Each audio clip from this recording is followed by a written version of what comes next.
Le rôle de la Banque centrale européenne face à la crise de la dette.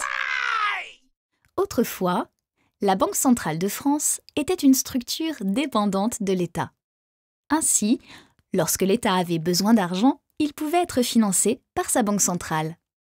Ce financement créait une augmentation de la quantité de monnaie en circulation, susceptible de créer de l'inflation. Cette situation pouvait poser problème, notamment si ce mécanisme était utilisé pour relancer l'économie en période préélectorale. En effet, l'augmentation de la masse monétaire dans notre économie fait diminuer la valeur de la monnaie détenue par les acteurs économiques, les ménages et les entreprises. Pour ceux dont les revenus ne sont pas indexés sur les prix, c'est un peu comme si l'État créait une nouvelle taxe, car leur pouvoir d'achat diminue. On parle de taxe inflationniste.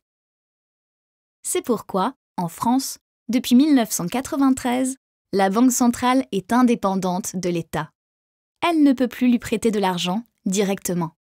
C'est sur ce même modèle que la BCE, Banque centrale européenne, a été créée en 1998. Son objectif principal est de contrôler le niveau d'inflation au sein de la zone euro. Pour emprunter, les États doivent alors se tourner vers les marchés financiers afin de trouver des investisseurs.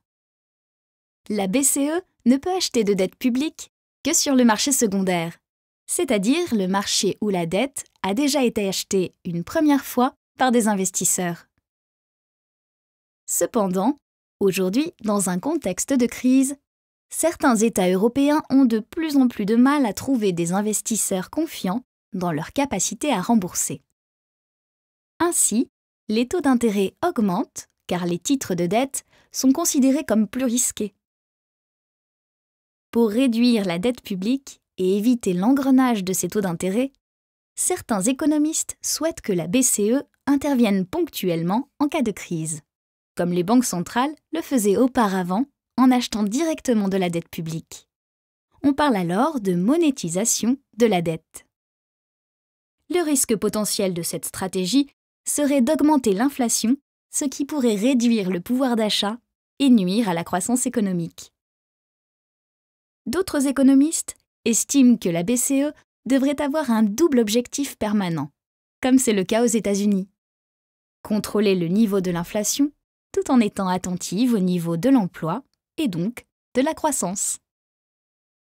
En effet, accorder une importance équivalente aux deux objectifs pourrait, selon la situation économique, permettre d'adopter une position moins stricte vis-à-vis de l'inflation pour davantage favoriser la croissance. Ces théories sur le rôle de la Banque centrale européenne font l'objet de nombreux débats et interrogations, et plus particulièrement en situation de crise économique.